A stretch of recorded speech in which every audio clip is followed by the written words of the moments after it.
చేస్తుంది. మంచిగా మనం ఏ విషయం గురించి మాట్లాడుకున్నా గుర్తుందా?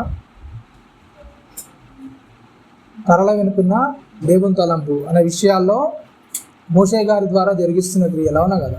దేవుడు మోషే గారిని ఎన్నుకొని ఐగుప్తులకు తీర్పు తీరుస్తూ అలాగే ఇజ్రాయెల్కి ఏం చేస్తుంది చెప్పండి, తన బాహుబలం ఎలాగైతుందో దాన్ని చూపించడానికి దేవుడు చూపిస్తున్న విధానాన్ని మనము నేర్చుకున్నాం. పోయిన ఆదివారం ఏంటంటే ఆయన ఏం చేశాడు చెప్పండి, కప్పలు, అవునా కదా? కప్పల ద్వారా వాళ్ళని ఏం చేస్తాడు, వాళ్ళకి బుద్ధి తేవడానికి ఏదైతే వాళ్ళు కొలుస్తున్నారో అది కాదు, దేవుడు నిజమైన దేవుడు అంటే ఏంటో రుజువు చేయడానికి కొన్ని చూపించారు, అవునా కదా?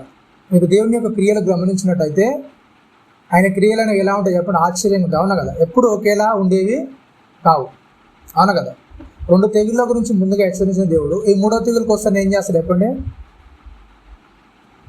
హెచ్చరిక అనేది చేయడు, అవునా కదా? నిర్గమకాండము చూడండి ఒకసారి, 8వ అధ్యాయము 16వ వచనం నుంచి. నిర్గమకాండము 8వ అధ్యాయం 16వ వచనం.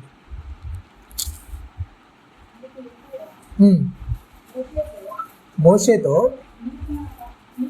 నీవు నీ కర్ర చాపి ఈ దేశపు ధూళిని కొట్టుము, అది ఐగుప్తు దేశం అంతటను పేర్లగునని అహరోనుతో చెప్పమనగా వారు అట్లు చేసి అహరోను ఆ కర్ర పట్టుకొని చెయ్యి చాపి ఆ దేశపు ధూళిని కొట్టినప్పుడు పేర్లు మనుషుల మీదను జంతువుల మీదను ఉండెను. ఐగుప్తు దేశం అందంతటను ఆ దేశపు ధూళి అంతయు పేర్లాయను. శకురగాండ్రు కూడా పేర్లను పుట్టించవాలని తమ మంత్రముల చేత అట్లు చేసిరి గాని అది వారి వలన కాకపోయెను. పేర్లు మనుషుల మీదను జంతువుల మీదను ఉండగా శకునగాండ్రు ఇది దైవశక్తి అని ఫరోతో చెప్పిరి. అయితే యెహోవా చెప్పినట్టు ఫరో హృదయము కఠినమాయను, అతడు వారి మాట వినకపోయాను. ఏమేం చెప్పండి, ఏమవుతుంది? 2 తెగుళ్ళ గురించి ముందు ఏం చేస్తాడు మోషే, నువ్వు వెళ్ళి ఏం చేయి, ఫరోతో చెప్పు, అవునా కదా? ఇలా నీళ్ళను కొడతాను, అవి రక్తంగా మారుతాయని చెప్పన్నాడు. నువ్వు వినకుంటే ఏం చేస్తాను, కప్పల గుంపు అనేది ఇళ్ళలోనికి ప్రతిదానికి రప్పిస్తానని చెప్పాడు. 3వ తెగుల దగ్గరికి వస్తున్న దేవుడు ఏం చేస్తాడు చెప్పండి, మోషే గారు చెప్పండి, నువ్వు వెళ్ళి ఈ దేశపు ధూళిని కొట్టు, అవి ఏం చేస్తాయి, పేర్లు అవుతాయి, అవునా కదా? అవునా? 2 తెగుళ్ళ గురించి ఫరోకి హెచ్చరించిన దేవుడు 3వ తెగులకు వస్తాను ఏం చేశాడు చెప్పండి, ఏ మాట చెప్పలేదు, ఏం చేశాడు, ఆ తెగులు అనేది ప్రారంభించాడు, అవునా కదా? శకునగాండ్రు కూడా ఏం చేశాడంటే ఆ తెగులు అనేది రాగానే వాళ్ళు ఏం చేశారు చెప్పండి, ఆ తెగుల్లాగానే, అంటే 2 తెగుళ్ళు చేశాం కదా, ఈ 3వ తెగులు కూడా మేము చేయగలం, అంటే దీనిలాగా మేము మా యొక్క మంత్రాల చేత ఏదైనా చేయగలం అనుకుని చేశారు, కానీ వాళ్ళ వల్ల ఏం చేయలేదంట, కాలేదు. వాళ్ళకి అర్థమైంది ఏంటంటే ఏంటి చెప్పండి, ఏమేమి చెప్పండి, ఇది వీళ్ళ ద్వారా అవ్వట్లేదు, దేవుని ద్వారా అవుతుంది, అవునా కదా? అని ఏం చేశారు, వాళ్ళు కూడా కొద్దిగా భయపడి ఏం చేశారు, ఫరోకి వెళ్ళి చెప్తున్నారు, ఏంటి ఇది మనుషుల వల్ల ఏది కాదు, కానీ ఏం చేశారు, దేవుడు దీన్ని జరిగిస్తున్నాడు అని చెప్తున్నప్పుడు ఫరో హృదయం ఏమైందంటే చెప్పండి, ఏమైంది, కఠినమైంది, అవునా కదా? అయినా సరే ఏం కాదు, నేను తట్టుకుంటానులే, నేను నిలబడతానులే, అవునా కదా?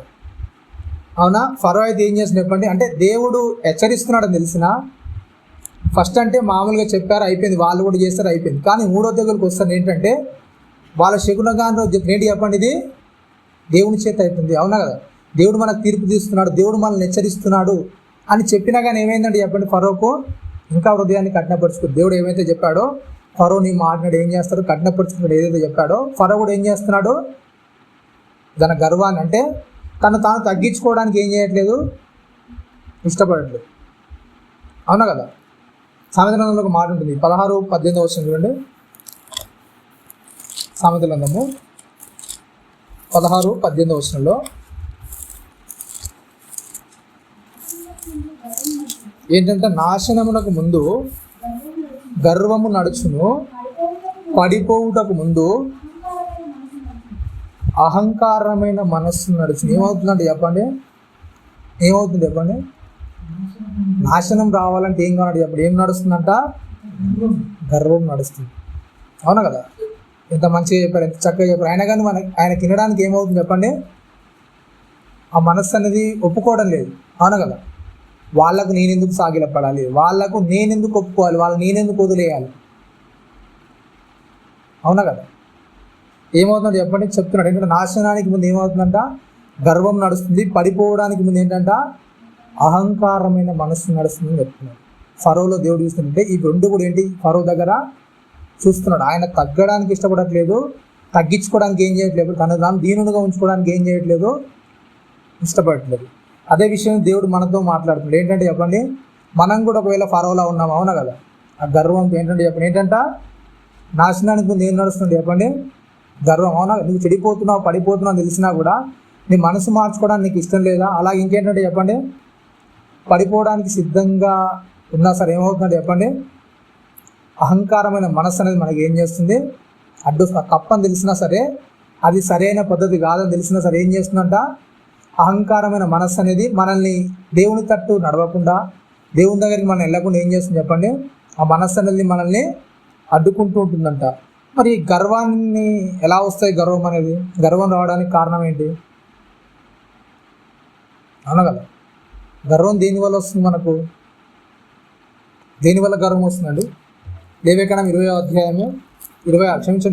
అధ్యాయము 19-20 వచనాలు చూడండి. లేవియకాండము 19వ అధ్యాయము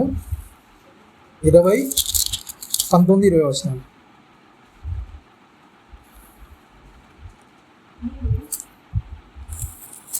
음, 26 తీసారా? 20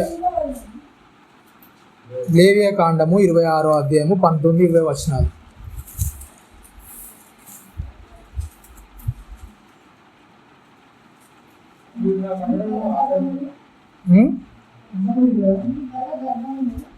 మీ బల గర్వమును భంగపరిచి ఆకాశమును ఇనుము వలెను భూమి ఇత్తడి వలెను ఉండదు చేసదను, మీ బలము ఉడిగిపోవును, మీ భూమి ఫలింపకుండును.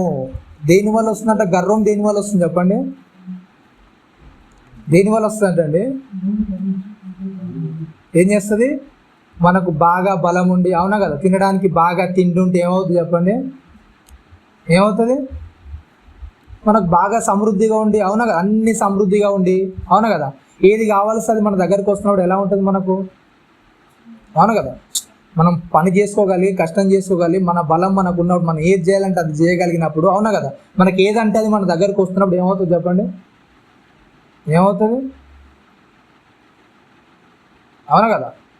మనకి ఏదంటే అది రావాలన్నప్పుడు, మనం ఏదైనా చేసుకోగలం అన్నప్పుడు ఏమవుతుంది చెప్పండి? అప్పుడు ఏమవుతుంది? ఆ గర్వం అనేది మన మీద వస్తుంది. అవునా కదా? ఫరోకు ఉన్న ఏంటంటే, నేను ఫరోను ఏది చెప్తే అది ఏమవుతుంది చెప్పండి? అవుతుంది. నేను ఏం చెప్పినా అది ఏమవుతుంది? జరిగిపోద్ది. అవునా కదా? నాకు సమృద్ధి ఉంది, నాకు ఏమి ఇబ్బంది? అవునా కదా? ఇట్లాంటిది ఎప్పుడైతే మన హృదయంలో ఆ వెలితిలేని తనం అనేది మన హృదయాల్లోనికి జ్వరబడుతుందో, దేవుని మీద కాకుండా మన మీద మనం ఎప్పుడైతే ఆశని పెంచుకుంటుంటామో, దాన్ని బట్టి మన లోపల చిన్నగా ఏమవుతుంది చెప్పండి? ఏమవుతుంది? ఆ గర్వం అనేది మనలో ప్రారంభం అవుతుంది.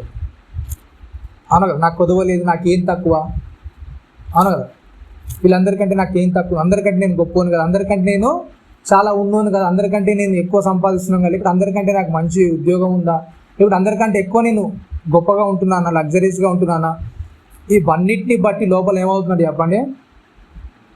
హృదయం లోపల ఏమవుతుందంట?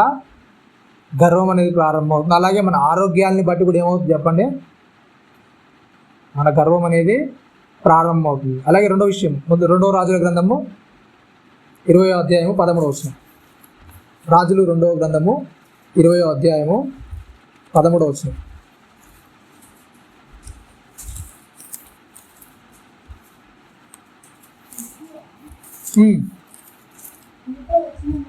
దూతలు వచ్చిన మాట విని వారిని లోపల రప్పించి, తన నగరమందు ఉన్నదేమి, రాజ్యమందు ఉన్నదేమి కలిగిన సమస్త వస్తువులలో దేనిని మరుగు చేయక తన పదార్థములు గల కొట్టును వెండి బంగారములను ఏంటంటే గంధ వర్గములను పరిమళ తైలమును ఆయుధశాలను తన పదార్థములన్నిటినీ సమస్తమును వారి ఇజికి ఏం చేసినట్టు చెప్పండి. బబులోను దూతలు రాగానే ఏం చేస్తున్నట్టు చెప్పండి. ఏం చేస్తున్నారండి? ఏమవుతుందంటే బబులోను దూతలు రాగానే ఇజికి చేస్తున్న పని ఏంటి? ఏం చేస్తున్నాడు చెప్పండి. వాళ్ళు రాగానే లోపల పిలిపించి ఏం చేస్తున్నాడంట? రాజ్యాన్ని మొత్తం చూపిస్తున్నాడు. తనకు కలిగిన వస్తువుల్ని ఏది కూడా ఏం చేస్తున్నాడంట? దాచిపెట్టకుండా వాళ్ళకి అంతా కూడా చూపిస్తున్నాడంట. ఎందుకు చూపిస్తున్నాడు చెప్పండి. ఎందుకు చూపిస్తారండి? మనం కూడా ఎవరిని ఇంట్లో కొత్తగా వచ్చారంటే ఏం చేస్తారు చెప్పండి. పెళ్ళిన వాళ్ళు కొత్తగా ఇంటికి వచ్చారనుకో ఏం చేస్తారు? ఏం చేస్తారండి? ఒకసారి చూడండి ఇల్లంతా అంటారు. ఎందుకు ఇల్లంతా ఎందుకు చూడాలి? ఎందుకు చూడాలి చెప్పండి ఇల్లంతా? అవునా? అంటే మనం ఎలా చేస్తున్నాం మనం ఇంటిని, అంటే మనం ఎంత గొప్పగా ఉన్నాము, ఎంత ఉన్నతంగా ఉన్నాము అవతలకి చూపించడానికి ఏం చేస్తాం చెప్పండి. అవునా కదా? మా ఇంట్లో ఈ వస్తువులు ఉన్నాయి, మా ఇంట్లో ఇవన్నీ ఉన్నాయి, అవునా కదా? ఇవన్నీ మనం చెప్పుకోవడానికి ఏం చేస్తాం చెప్పండి. అవునా? అంటే మన దగ్గర ఉన్నంతా కూడా ఏం చేయాలి? అవతలకి ఏం చేయాలండి? చూపించాలి. అవునా కదా? అంటే అవతలని చూపిస్తేనే మనకి ఏమవుతుంది? అవునా కదా? తృప్తి కలుగుతుంది. అవునా కదా? అంటే అవతలం దగ్గర లేదు, నా దగ్గర ఉంది. అవునా కదా? అవతలోడు చూసినప్పుడు దాన్ని బట్టి ఏం చేయాలి? వాడు ఏం చేయాలి? కుళ్ళుకోవాలి. అరే వీళ్ళ దగ్గర ఇంత గొప్ప ఉన్నాయి, ఇలా ఉన్నాయా అని. అవును, ఏం చేయాలి అవతలోడు? అవునా కదా? నిన్ను చూసి ఏడ్చే విధంగా, నిన్ను చూసి కుళ్ళుకునే విధంగా ఉంటే ఏమవుతుంది? అప్పుడు నీకు ఏమవుతుంది? మనసు ప్రశాంతంగా ఉంటుంది. అంటే ప్రశాంతంగా ఉంటుంది అంటే ఏం చేస్తారు? మీరు సంపాదించుకున్న దాన్ని బట్టి అవతలోళ్ళు ఏడుస్తారండి. అవునా కదా? అవతలోళ్ళు గులుగుతారండి. అవునా కదా? నీ దగ్గర ఉన్నదాన్ని బట్టి నువ్వు ఏం చేయాలి? చాలా జాగ్రత్తగా ఉండాలి. కానీ అన్నీ నువ్వే చూపించి అందరినీ మీద ఏడుస్తారంటే ఏం చేస్తారు మరి? అవునా కదా? మనకు ఉన్నాయని మనమే చూపించి అవతలోడు ఏడుస్తారంటే ఏడవరా మరి? అవునా కదా? హిజ్కియా చేసిన పని అంటే ఏం చేసి చెప్పండి. రాజ్యంలో ఉన్నదంతా కూడా తన సంపదలు, తన ఇంట్లో ఏవైతే ఉన్నాయో, ఆయుధశాల, తన నగరంలో ఏవైతే గొప్ప గొప్ప ఉన్నాయో వాటన్నిటిని కూడా ఏం చేశాడు? బబులోనులో వచ్చిన వారికి అందరికీ కూడా ఏం చేస్తున్నాడు? వాటన్నిటిని కూడా ఏం చేస్తున్నాడు? చూపిస్తున్నాడు. చూపించగానే దేవుడు మాట్లాడుతున్నాడు. ఏంటి చెప్పండి, ఏం మాట్లాడుతున్నాడు అక్కడ?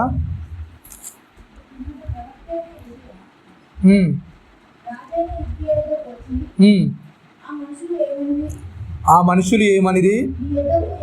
నీ యొద్దకు ఎక్కడి నుండి వచ్చిరి అని అడగగా హిజ్కియా బబులోనులను దూరదేశం నుండి వారు వచ్చి ఉన్నారని చెప్పాను. నీ ఇంటిలో వారు ఏమేమి చూచిరని వారిని అడగగా హిజ్కియా నా పదార్థంలో దేనిని మరుగు చేయక నా ఇంటిలో ఉన్న సమస్తమును నేను వారికి చూపించి ఉన్నాను. అంతటా యేషయా హిజ్కియాతో ఇట్లనెను, యెహోవా సెలవిచ్చిన మాట వినుము. వచ్చు దినములలో ఏమీయు మిగులకుండా నీ నగరమందున్న సమస్తమును నేటి వరకు నీ పితరులు సమకూర్చి దాటిపెట్టిన దంతయు బబులోను పట్టణమునకు ఎత్తుకొని పోబడునని యెహోవా సెలవిస్తున్నాడు. ఏమని చెప్తున్నాడు చెప్పండి. దేన్ని బట్టి అయితే నువ్వు గర్వపడుతున్నావో, దేన్ని బట్టి అయితే నాకు ఉంది అనుకుంటున్నావో అదంతా కూడా ఏమవుతుంది చెప్పండి. ఏమవుతుంది? దొంగిల్ల పడుతుంది, దోచుకొని వెళ్ళిపోతారు అంతా కూడా. దేన్ని బట్టి నువ్వు గర్వపడుతున్నావు, ఏది ఉందని నువ్వు ధైర్యపడుతున్నావు అదంతా కూడా ఏమవుతుంది చెప్పండి. ఏమవుతుంది? నీ దగ్గర నుంచి వెళ్ళిపోయే కాలం వస్తుంది. కాబట్టి ఏంటంటే ఆ ధనాన్ని బట్టి కూడా మనకి ఏమొస్తుంది అంటే చెప్పండి, ఏమొస్తుంది? గర్వం వస్తుంది. ఇంకా దేన్ని బట్టి వస్తుంది గర్వము? ఇంకా దేన్ని బట్టి వస్తుంది? లూకాసు వార్త అందరు తెలిసిన విషయం 18వ అధ్యాయము చూడండి ఒకసారి, 11-12 వచనాల్లో. లూకాసు వార్త 18వ అధ్యాయము తెలిసిన విషయమే అందరికీ. ఎవరి గురించి ఉంటుంది చెప్పండి.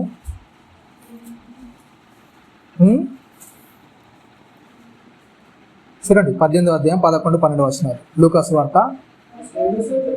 ఏంటంటే పరిసయ్యుడు నిలబడి, దేవా నేను చోరులను, అన్యాయస్తులను, వ్యభిచారులైన ఇతర మనుషుల వలనైనను ఈ సుంకరి వలనైనను ఉండనందుకు నీ కృతజ్ఞతలు చెల్లించున్నాను.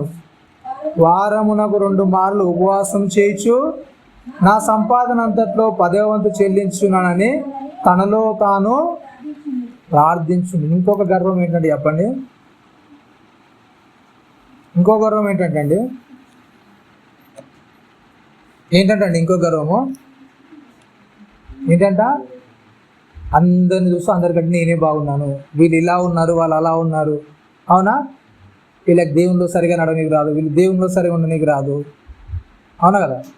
నేనైతే టైంకి వెళ్తాను, టైంకి ఆనికిస్తాను, టైంకి వస్తాను. అవునా కదా? ఏది చెప్తే అది చేస్తాను. ఇంకో గర్వం ఏంటంట, ఆత్మీయ గౌరవం. అవునా కదా? ఈ ఆత్మీయ గర్వం అనేది ఎప్పుడు వస్తుంది, ఏం చేస్తుంది చెప్పండి? మనలో ఉన్న లోపాలు ఎత్తుకోవడానికి ఇష్టపడం, కానీ ఏం చేస్తుంది చెప్పండి? ఎప్పుడైతే మనకు ఆత్మీయ గర్వం వస్తుందో, లోకపరంగా గర్వం ఉంటే ఏం చేస్తుందంటే అది సంపద వరకు, జస్ట్ ఇంటి వరకు అక్కడ దాకా అవుతుంది. కానీ ఆత్మీయంగా ఎప్పుడైతే గర్వం వస్తుందో అది ఏం చేస్తుందంటే మనల్ని మనం నాశనం చేస్తుంది. అంటే ఎప్పుడు చూసినా సరే మళ్ళీ మనం సరి చేసుకోవడానికి ఇష్టపడం, మళ్ళీ మనం సరిదిద్దుకోవడానికి ఇష్టపడం, కానీ ఏం చేస్తుంది చెప్పండి?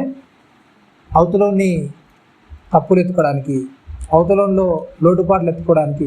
నీ లోపల ఎప్పుడు కూడా ఏం చేయవు చెప్పండి? తప్పులు అనేవి కనబడవు. ఎందుకు? నువ్వు పరిచయింది. అవునా కదా? నేను ఆ దొంగలా లేను, ఆ వ్యభిచారులా లేను. అవునా కదా? ఈ చోరుల్లా లేను, వీళ్ళ నేను అలా మాట్లాడను. అవునా కదా? పరిచయం కనుక నీ నోట్లో ఏముంటాయి, నీ హృదయంలో ఉంటుంది. అంతేంటి? ఆ కుళ్ళంతా, ఆ కుతంత్రం అంతా నీ హృదయంలో ఉంటుంది. బయటికి మాత్రం ఏం చేస్తే అందరితో మంచిగా ఉన్నట్టు ఉంటావు. కానీ ఏంటంటే చెప్పండి, ఏమవుతుందంట? అది ఏమవుతుందంట? అందరిని బట్టి వాళ్ళకంటే నేను మంచిగా ఉన్నాను అనుకుంటావు. అవునా కదా? ఎప్పుడైతే ఇలాంటి పరిస్థితి మనలోనికి వస్తుందో మనల్ని ఏం చేస్తుంది చెప్పండి? ఆత్మీయతలు ఏం చేస్తుంది? అది ఏం చేస్తుంది? దిగజారుస్తుంది. అంటే అందరికంటే నేనే బాగున్నానులే, అందరికంటే నేను బెటర్లే. ఎప్పుడైతే నువ్వు ఇట్లా అనుకుంటావో నీ పతనం అనేది ఏమవుతుందో చెప్పండి? స్టార్ట్ అయిపోతుంది. అవునా కదా?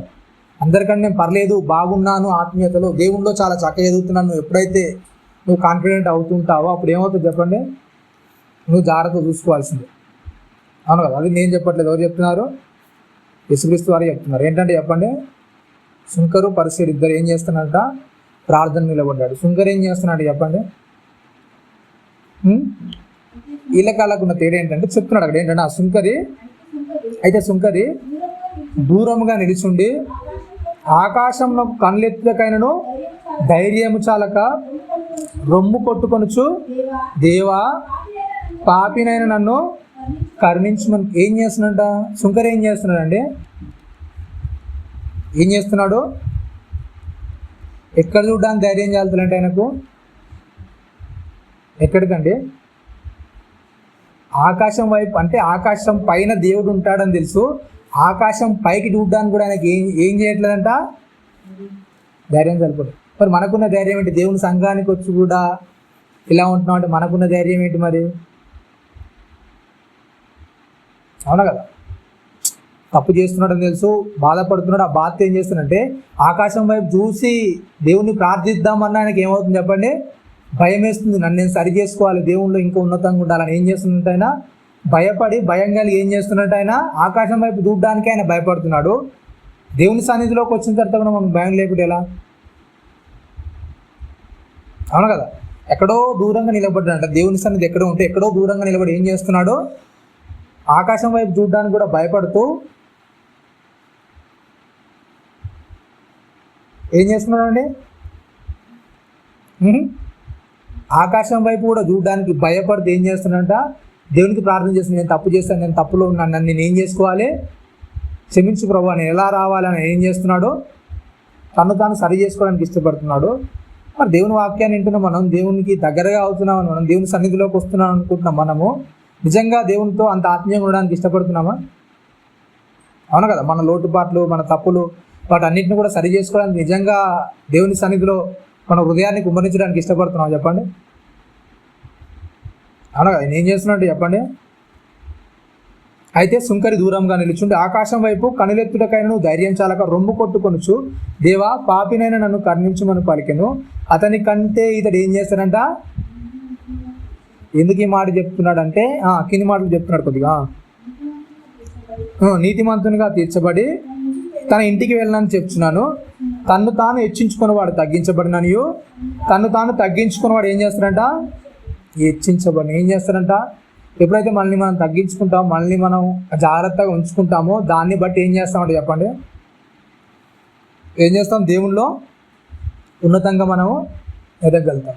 అవునా కదా? మరి ఎలా ఉండాలి లక్షణాలని? అవునా కదా? ఈ క్రియలని ఏంటో మనకు తెలుసు. అవునా కదా? ఇవి ఉండొద్దని మనం నేర్చుకున్నాం. అవునా? దాని గురించి ఇంకా కొద్దిగా తిమోతిగా అది అపొస్తలుడైన పౌలు గారు మాట చెప్తారు. తిమోతికి రాసిన పత్రిక 1వ అధ్యాయం 3-6 వచనాలు చూడండి. 1 తిమోతి 3వ అధ్యాయం 6వ వచనంలో అపొస్తలుడైన పౌలు గారు మాడుతూ కొద్దిగా ఇంకా కొద్దిగా విషయాన్ని చెప్తున్నాడు. 5వ వచనం చూడండి, లేకుంటే 2వ వచనం చదివినా బాగానే ఉంటుంది. అధ్యక్షుడు అగువాడు, నిందారహితుడును, ఏకపత్ని పురుషుడును, మితానుభవం గలవాడును, స్వస్థబుద్ధి గలవాడును, మర్యాదస్తుడును, అతిథి ప్రియుడును, బోధింప తగినవాడినై ఉండి మద్యపానియు, కొట్టువాడును కాక సాత్వికుడును, జగడమాడనివాడును, ధనాపేక్ష లేనివాడునై సంపూర్ణ మాన్యత కలిగి తన పిల్లలను స్వాధీనపరుచుకొనుచు తన ఇంటి వారిని బాగుగా ఏలుచుండవలను. ఎవడైనను తన ఇంటి వారిని ఏలనేరకపోయిన ఎడల అతడు దేవుని సంఘంను ఎలాగూ పాలించును? అతడు గర్వాంధుడై అపవాదికి కలిగిన శిక్షావిధికి లోబడకుండానట్లు క్రొత్తగా చేరిన వాడై ఉండకూడదు. ఏం చేయదండి చెప్పండి? పరిచయం దగ్గర ఏమున్నాయంటే చెప్పండి, అవన్నీ చెప్తున్నాడు. కానీ కొన్ని లక్షణాలను ఏం చేశాడు చెప్పండి? బాలేవతంలో. అవునా కదా? అవతలను నిందించిన, అవతలను అవమానపరిచిన, అవతలని గేలి చేయడం. అవునా కదా? నీ భక్తి అనేది నీకు ఏం నేర్పిస్తుంది? అవునా కదా? క్రీస్తులో నువ్వు ఎదుగుతున్నప్పుడు ఏం చేయాలి చెప్పండి? ఎలా ఉండాలంట? క్రీస్తులో ఎదుగుతున్న దేవత్వంలో ఎదుగుతున్న మనిషికి, దేవునిలో ఎదుగుతున్న మనిషికి కొన్ని లక్షణాలు ఉండాలని అపొస్తలుడైన పౌలు గారు ఏంటంట చెప్తున్నాడు. అక్కడ ఏంటంట? నిందారహితుడుగా ఉండాలి. ఏంటంట? నిందారహితుడుగా ఉండమని చెప్తున్నాడు. ఇంకేంటని చెప్తున్నాడు? ఏకపత్ని పురుషుడుగా ఉండాలి, మితానుభవం గలవాడై ఉండాలి, స్వస్థ బుద్ధి గలవాడై ఉండాలి. ఇంకేంటంట? మర్యాదస్తునిగా ఉండాలి, అతిథి ప్రియుడిగా ఉండాలి, బోధింప తగినవాడిగా ఉండాలి, మద్యపాని కాకూడదు, కొట్టేవాడిగా ఉండకూడదు, సాత్వికుడిగా ఉండాలి, జగడమాడేవాడిగా ఉండొద్దు, ధనాపేక్ష లేనివాడిగా ఉండాలి, సంపూర్ణ మాన్యత. ఏంటంటే చెప్పండి? సంపూర్ణ మాన్యత కలిగి తన ఇంటి వారిని ఏం చేసుకోవాలంట? స్వాధీనపరచుకోవాలి. ఇంకేంటంటే తన ఇంటి వారిని బాగుగా ఏలువాడై ఉండాలి. ఎవడైనా తన ఇంటి వారిని ఏలనేరకపోయిన దేవుని సంఘాన్ని ఎలాగ పాలించిన అతడు గర్వాంధుడై అపవాది కలిగిన శిక్షావిధికి లోబడకుండానట్లు అతడు కొత్తగా చేరినవాడే ఉండకూడదు. మరియు అతడు నిందపాలై అపవాది పురిలో పడిపోకుండానట్లు సంఘంనకు వెలుపరి వారి చేత మంచి సాక్ష్యం పొందినవాడై ఉండవలెను. సంఘానికి అవతల ఎలా ఉండాలంటే సాక్ష్యం అనేది మంచి సాక్ష్యం ఎట్లా వస్తుంది? ఎట్లా వస్తుంది మంచి సాక్ష్యం అనేది? ఎట్లా వస్తుంది మంచి సాక్ష్యం అనేది? ఎలా వస్తుంది? మీరు ఎన్ని మంచి పనులు చేయండి, ఓకేనా? మీరు ఎంత మంచిగా ఉండండి, ఏదైనా ఒక తప్పు మోటం చేశారనుకో ఏమవుతారు చెప్పండి? ఏమవుతారు? ఒక్కసారి కూడా తప్పు చేస్తూ పట్టుబడ్డారని కనబడ్డారనుకో ఏమవుతుంది? మీరు ఒక 50 సంవత్సరాలు 40 సంవత్సరాల్లో కాపాడుకున్న మంచితనం అంతా ఏమవుతారు చెప్పండి? అప్పుడు ఏమంటారు? వీడంతా దొంగరా? అవునా కదా? అప్పటి నుంచి నటించుకుంటూ వచ్చాడు, ఇప్పుడు ఈయన అసలు రూపం ఏంటి ఏమైంది? మేడం నువ్వు 40 సంవత్సరాలు బాగానే ఉండొచ్చు, లేకపోతే 30 సంవత్సరాలు బాగానే ఉండొచ్చు, కానీ ఎప్పుడైతే నువ్వు ఒకసారి తప్పు చేస్తూ బయటపడ్డావు అప్పుడు ఏమంటే అప్పటి నుంచి ప్రజలంతా కూడా ఏమనుకుంటారు? నువ్వు 30 సంవత్సరాలు మంచిగా ఉన్నావు పట్టించుకోడు. అవునా కదా? 30 సంవత్సరాలు ఎప్పుడైతే నువ్వు తప్పు చేస్తూ బయటపడ్డావు, దొరికావో, అప్పటి నుంచి ఆ 30 సంవత్సరాలు కూడా నీకు ఏం చేస్తారు? లెగ్గడుతుంది. అప్పటి నుంచి కూడా అలా ఉండొచ్చు. అప్పటి నుంచి కూడా దొంగ ఉండొచ్చు, కానీ ఏం చేస్తున్నాడు? మనకెప్పుడు దొరకలేదు, ఇప్పుడు దొరికారా అసలైన దొంగ అంటారా? అవునా కదా? అంటారా అనరా? లేకుంటే ఏదో లేండి పొరపాటుని ఇది ఒక్కసారి చేస్తాడు, అవునా కదా అంటారా? వదిలేస్తారా? ఏం చేస్తాడు అంటే దేవుని సంఘంలో పెరుగుతున్న వాళ్ళకు ఉండాల్సిన లక్షణాలు ఏంటంటే చాలా జాగ్రత్తగా ఉండని చెప్పి ఏంటంట, అతడు ఏం చేయాలంటే చెప్పండి, మరియు అతడు నిందపాలై అపవాది ఊరిలో పడిపోకున్నట్టు సంఘము వెలుపరి వారి చేత ఏం చేయాలంట? సంఘంలో ఉన్నోడు మంచివాడు కాదు, ఏంటంటే చెప్పండి, అవతలోడు నిన్ను చూస్తాడు, రెగ్యులర్గా నిన్ను పరిచయస్తులు, రెగ్యులర్గా నీతో ఫాలో అయ్యేవారు ఏం చేయాలంటే చెప్పండి, నిన్ను చూసి ఏమనాలి? మేము ఇన్ని రోజులు అతనితో ప్రయాణం చేస్తున్నాం, ఇన్ని రోజులు అతనితో జర్నీ చేస్తున్నాము, ఈ రోజు కూడా అతడు తప్పుగా మాట్లాడింది కానీ, తప్పుగా ప్రవర్తించింది కానీ, అవునా కదా, నోటి దురుసుగా అన్నది కానీ, ఎవరితో వ్యంగ్యంగా మాట్లాడింది కానీ, వ్యంగ్యంగా ప్రవర్తించింది కానీ, అంటే అవతలని చిన్న చూపు చూస్తూ మాట్లాడింది కానీ మేము అతనిలో చూడలేదని ఎవరనాలి చెప్పండి? ఎవరనాలి? సంఘం వెలుపల, అంటే సంఘంలో నీతో నచ్చుతారు కాదు, నువ్వు సంఘంలోకి వచ్చినప్పుడు ఎట్లుంటావు? బాగానే ఉంటావు, అందరితో మంచిగానే కలిసికట్టుగా కలిసిమెలిసిగా ఉన్నట్టు ఉంటావు, కానీ సంఘం బయటికి వెళ్ళిన తర్వాత ఏం చేయాలి చెప్పండి? అవతలోరు నీ గురించి ఏమనాలి? ఏమనాలి చెప్పండి? వాళ్ళు చాలా మంచివారు, అవునా కదా, ఎవరి జోలికి ఊరు, ఎవరితో ఏమనరు, ఎవరు ఏమన్నా పట్టించుకోరు, అవునా కదా, అందరితో కూడా మంచి మర్యాదగా కలిసి మెలిసి, అవునా కదా, మర్యాద పూర్వకంగా, అవునా కదా, అతిథి ప్రియులుగా చాలా ప్రేమగా అందరితో మర్యాదస్తులు నడుచుకుంటారు అనే సాక్ష్యం అనేది మనకు ఉందా? మరి ఉందా లేదండి? చెప్తున్నాడు అక్కడ ఏంటంటే ఆ గర్వం అనేది మనల్ని ఏం చేస్తుందంటే అలా ఉండకుండా తయారు చేస్తుంది. కాబట్టి ఏంటంటే ఎప్పుడైతే మనం సంఘంలో ఎదుగుతున్నామో, సంఘంలో ఎదిగిన తర్వాత మనకు బయట నుంచి వచ్చే సాక్ష్యం ఏంటంటే సంఘంలో ఎలా ఉంటున్నాం కాదు, బయట వాళ్ళు ఏం చేస్తారు చెప్పండి. మనంతా కూడా నువ్వు ఎప్పుడైతే సంఘంలో ఉంటున్నావో వాటిని అన్నింటిని కూడా ఎవరు చూడరు, అవునా కదా. నువ్వు సంఘంలో ఎంత మంచిగా ఉంటున్నావు, ఏం చేస్తున్నావు అన్నీ కూడా చూడరు, అవునా. సంఘంలో వాళ్ళకి ఏం పని వచ్చి చూడడానికి నీకు, అవునా కదా. నువ్వు ఏదో గంట ఆరాధన చేసుకుంటావు, 2 గంటలు ఆరాధన చేస్తావు, మరల తర్వాత ఏం చేస్తావు, జనంలో కలిసి ఉంటావు, అవునా కదా. జనాల్లో ఉన్నప్పుడు నీ ప్రవర్తన ఏంటనేది బయటోడు గ్రహిస్తాడు, అవునా కదా. బయటోనికి కావాల్సిన ఏంటంటే నువ్వు సంఘంలో ఎట్లుంటున్నావు అని కాదు, నువ్వు ఎంత మంచిగా ప్రార్థన చేస్తున్నావు, ఎంత మంచి పాట పాడుతున్నావు, ఎంత మంచిగా నువ్వు వాక్యం చెప్తున్నావు అని ఎవడు చూడడు, అవునా కదా. బయట వాళ్ళకి అవన్నీ ఏం అవసరం, నువ్వు ఎంత మంచి ప్రార్థన చేస్తున్నావు, ఎంత మంచి పాట పాడుతున్నావు, ఎంత మంచి వాక్యం చెప్తున్నావు, బయటోనికి కావాల్సిన ఏంటి చెప్పండి, నువ్వు అవతలతో ఎలా ప్రవర్తిస్తున్నావు, నీ మాట దురుసు విధానము, నువ్వు మాట్లాడే విధానం, నువ్వు ప్రవర్తించే ప్రవర్తన అనేది అందరితో ఒకేలా సమానంగా చాలా మర్యాదగా ఉందా లేదని అవతలలో ఏం చేస్తారు చెప్పండి, అదే చూస్తారా. లేకుంటే నువ్వు సంఘంలో గంట సేపు ఎట్లుంటున్నావు అని చూస్తారా, ఏం చూస్తారు చెప్పండి. కాబట్టి ఏంటంటే ఎప్పుడైతే మనం క్రీస్తులు ఎదుగుతున్నామో, ఆ క్రీస్తు దైవత్వంలో ఎప్పుడైతే మనం జాగ్రత్త చేసుకుంటున్నామో, మన మనసుని ఏం చేసుకోవాలి చెప్పండి, ఏం చేసుకోవాలి, శుద్ధపరచుకోవాలి. మీకు తెలుసో లేదో, ఫరోకు 10 సార్లు ఎందుకు ఛాన్సెస్ ఇచ్చింది దేవుడు, అవునా కదా. దేవుడు అనుకుంటే మార్చేయచ్చు, అవునా కదా. ఒకటోసారో రెండోసారి ఏం చేయొచ్చు దేవుడు అనుకుంటే హృదయాలను ఏం చేయగలడు, తిప్పగలడు. కానీ దేవుడు ఏం చేస్తాడు చెప్పండి, మనకే వదిలేస్తాడు, నీ ఇష్టం అంతే, అవునా కదా. ఎన్ని ఛాన్సులను ఇస్తాడు దేవుడు, ఏం చేస్తాడు, నీకే వదిలేస్తాడు. నీ అంతా నువ్వేం చేయాలి, మారాలి. నీకు అవకాశం ఇస్తాను, కానీ నువ్వేం చేయి, మారు. అంతేగాని నేను ఇలా ఉంటాను ప్రభువా, నన్నే నువ్వు మార్చుకో అంటే, అవునా కదా. అపోస్తుల కార్యాలకు సందర్భం ఉంటుంది, అవునా. ఒక గారడీ విద్య చేసి సీమోను పేతురు గారి దగ్గరకు వచ్చి తన ముంగట ద్రవ్యం పెట్టి ఏం చేస్తారు చెప్పండి, మీరు ఏదో చేస్తున్నారు ఏం చేయండి, మాకు ఆ వరం వచ్చేటట్టు చేయండి అంటారు గారడీ సీమోను. అన్నప్పుడు పేతురు గారు ఒక మాట అన్నాడు, ఏంటంటే దేవుని ఎదుట నీ హృదయం ఏం లేదు, సరిగా లేదు, కాబట్టి ఏం చేయి, క్షమించమని అడుగు దేవుని. ఒకవేళ నువ్వు అలా అంటే ఏం చేస్తాడు దేవుడు, క్షమిస్తాడేమో. అంటే వాని గర్వం వానికి ఏం నేర్పిస్తుందంటే, కాకపోతే ఇంకా డబ్బు ఇస్తాను కానీ నా బదులు నువ్వేం చేయి, మీరే ప్రార్థన చేయండి, అవును కదా. నాకు అంత ఓపిక లేదు, నాకు అంత సహనం లేదు, నాకు మారడానికి అంత ఇష్టం లేదు, నాకు కావాల్సింది డబ్బు, నేను ఇలాగే ఉంటాను, మీరు వరం ఇస్తారా ఇయ్యారా. ఒకవేళ నేను మారలేను అనుకుంటే మీరు ఏం చేయండి, ఇంకా కావాలంటే డబ్బు ఇస్తాను, కానీ నా గురించి మీరేం చేయండి, మీరే వేడుకోండి, మీరే నా గురించి ప్రార్థన చేయండి, నేను మాత్రం ఏం చేయను. అట్లాంటి వాళ్ళకి ఏం చేస్తామండిగా, అవును కదా. దేవుడు కావాల్సిన సమయాన్ని నువ్వు మారడానికి తగినంత సమయాన్ని ఏం చేస్తాడు దేవుడు, ఇస్తున్నాడు. ఆ సమయంలో మనం ఏం చేసుకోవాలి, మళ్ళీ మనం మార్చుకొని మళ్ళీ మనం సరిదిద్దుకోవడానికి ఎప్పుడు కూడా మనం ఏం చేయాలి, ప్రయాసపడుతూ దాని కొరకు ముందుకు వెళ్తూ ఉండాలి. అలా కాదని ఇక నా ఇష్టం అంటే దానికి మనం ఏం కూడా చేయలేము. కాబట్టి ఫరో తన యొక్క హృదయాన్ని ఏం చేసుకుంటూ వస్తున్నాడు, కఠినపరుచుకుంటూ వస్తున్నాడు. కాబట్టి మన జీవితాల్లో కూడా ఒకవేళ అలాంటి గర్వం అనేది ఉందేమో చాలా జాగ్రత్తగా చూసుకుంటారు. మార్కు సువార్త 12:38-40 మార్కు సువార్త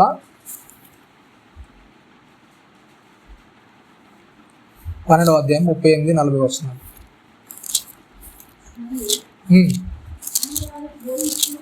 ఆయన వారికి బోధించుచు ఇట్లా నేను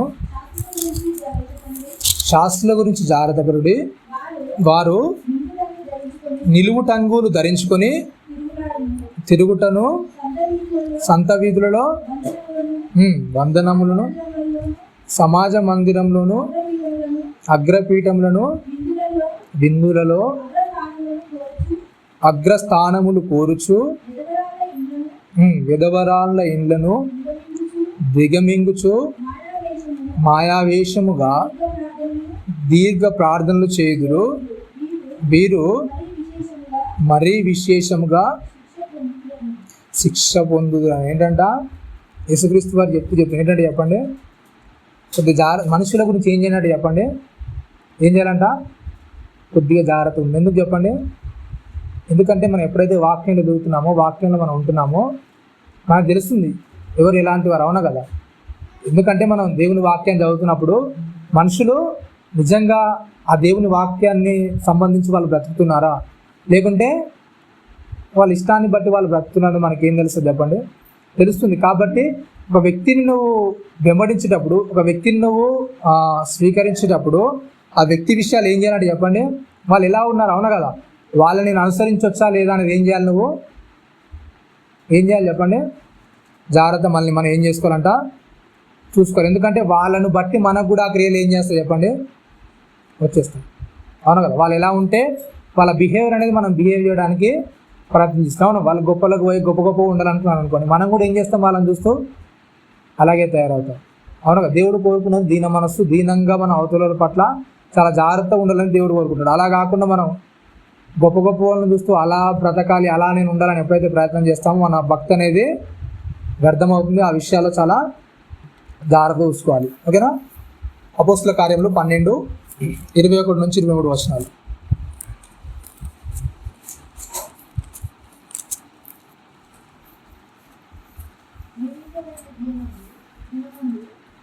ఏమైందంట, నియమింపబడిన దినమందు హేరోదు రాజవస్త్రము ధరించుకొని న్యాయపీఠం మీద కూర్చుండి వారి ఎదుట ఉపన్యాసము చేయగా జనులు ఇది దైవస్వరమే కానీ మానవ స్వరం కాదని కేకలు వేసిరి. అతడు దేవుని మహిమపరచునందున వెంటనే ప్రభుదూత అతని మొత్తను కనుక పురుగులు పడి ప్రాణం విడిచిన. ఏంటంటే చెప్పండి, ఏమవుతుందంట, ఇది జాగ్రత్త. అవతల మనల్ని అందనాలు ఎక్కిస్తుంటే ఏం చేయాలి చెప్పండి, ఏం చేయాలని చెప్తున్నాడు, ఇది జాగ్రత్త ఉంటుంది. అవునా కదా? అవతల నేను పొగుడుతూ ఉంటే, అవతల నీకు సోప్ వేస్తూ ఉంటే ఏం చేయాలి చెప్పండి, జాగ్రత్త చూసుకోండి. ఎందుకు? అది కాదు. అవునా కదా? మనకు లేని దాన్ని, మనకు దక్కవలసిన దానికంటే ఎక్కువ దక్కేదాన్ని ఏం చేయాలి చెప్పండి, మనం స్వీకరించడానికి, తీసుకోవడానికి ఎప్పుడు కూడా మనము ఇష్టపడద్దు. కాబట్టి ఆ విషయాల్లో మనము జాగ్రత్తగా ఉండాలి. ప్రకటన గ్రంథము 3:17 ముగించుకుందాం. ప్రకటన గ్రంథము 3:17.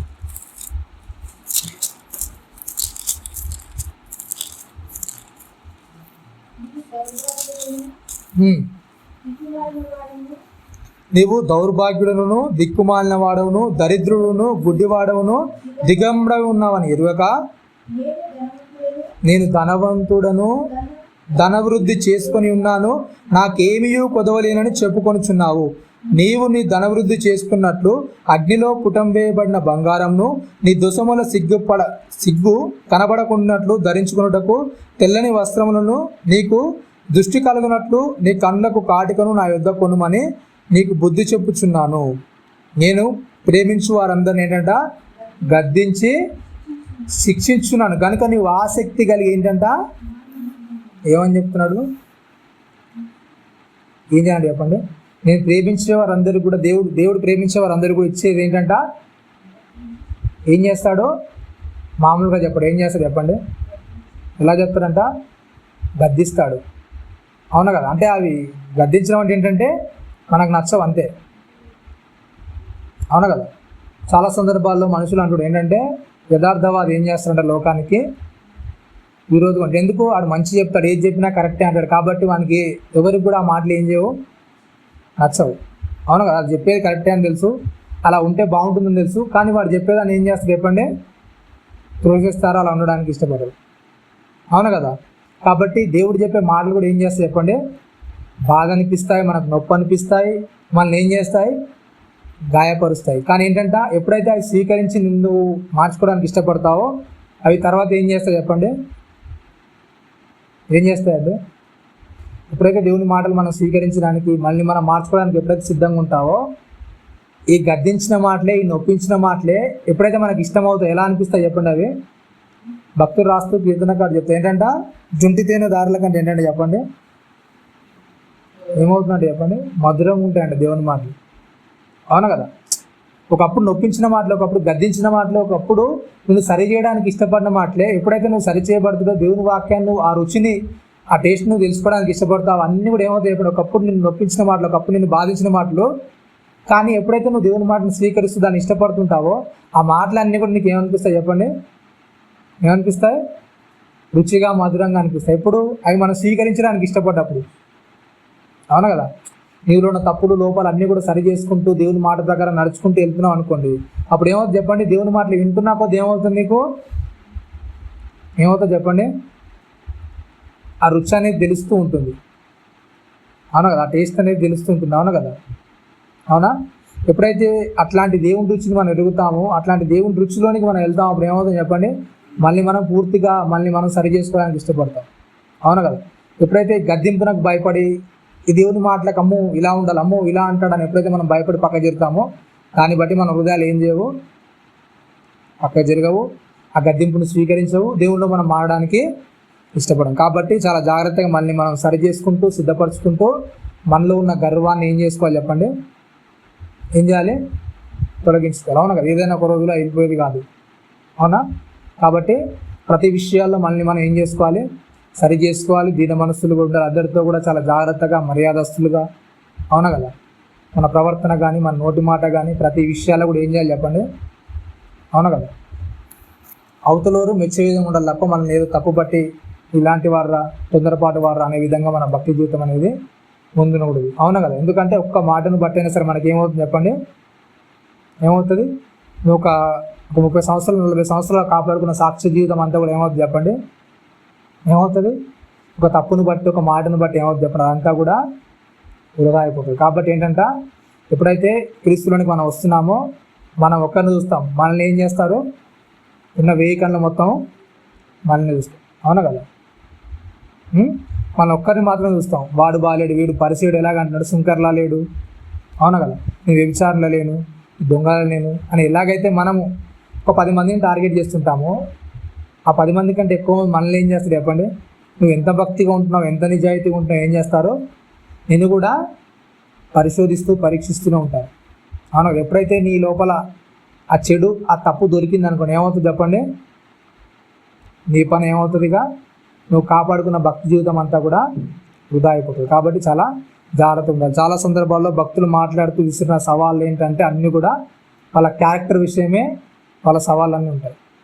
అవును కదా, ఇప్పుడు వాళ్ళ డబ్బు విషయాల్లో, వాళ్ళకున్న బంగారం విషయాల్లో, దాని విషయాలు ఏది కూడా వాళ్ళు అవతలి ప్రజలతో సవాలుగా విసిరినట్టు ఉండదు. కానీ ఏంటి చెప్పండి, మాలో మీకు ఏమైనా తప్పు కనబడితే ఏం చేయండి చెప్పండి. అవునా, ఒక సమూయేలు గారి దగ్గరికి వచ్చినా, ఒక దావీదు గారి దగ్గరికి వచ్చినా, అలాగే ఏంటి చెప్పండి, ఒక యేసుక్రీస్తు వారి దగ్గరికి వచ్చినా సరే, ఒక యోహాన్ గారి దగ్గరికి వచ్చినా సరే, వాళ్ళు విసిరే సవాల్ ఏంటంటే మా భక్తి జీవితం. అవునా కదా, మా జీవితాన్ని చూసి చెప్పండి, మీకు ఏమైనా లోటుపాట్లు కనబడితే ఏం చేయండి, మా జీవితంలో చూపించండి మీకు ఏం లోటుపాటు ఉంది. అవునా కదా, కాబట్టి ఎప్పుడైతే మనం భక్తులను చూస్తూ పెరుగుతున్నామో మన భక్తి జీవితం కూడా ఏం చేయాలి చెప్పండి, ఏం చేయాలి, అలాగే మళ్ళీ మనం సిద్ధపరచుకోవాలని కోరుకుంటూ చిన్న మాటలు ముగిస్తున్నాం. తల వంచుకుంటూ ప్రార్థించుకున్నాం. పరిశుద్ధ మహాగణుడ, మీ ఘనమైనతమైన శ్రేష్టమైన నామానికి కృతజ్ఞతలు స్తోత్రంలో చెల్లిస్తున్నాను. విన్న మాటలు నేను మా హృదయంలో ఫలించినానా, నీ కొరకు అంటుకట్టబడినాను, నీలో వృద్ధి చెందగలుగుటకు ఫలించగలుగుటకు నాయన, మాలో ఉన్న ప్రతి లోపాన్ని ఆయన సరి చూసుకుంటూ నీలో నాయన అభివృద్ధి చెందగలుగుటకు వృద్ధి చెందగలుగుటకు నీకు అంటుకట్టబడిన ఆయన నీలో ఫలించగలిగే అటు కృపను మహాద్భాగ్యాన్ని అందరి జీవితాలు అనుగ్రహించమని క్రీస్తు వారి అతి పరిశుద్ధమైన నామమున ప్రార్థన మనం అడిగి పెడుతున్నాం. అందరికీ ఉన్నాం.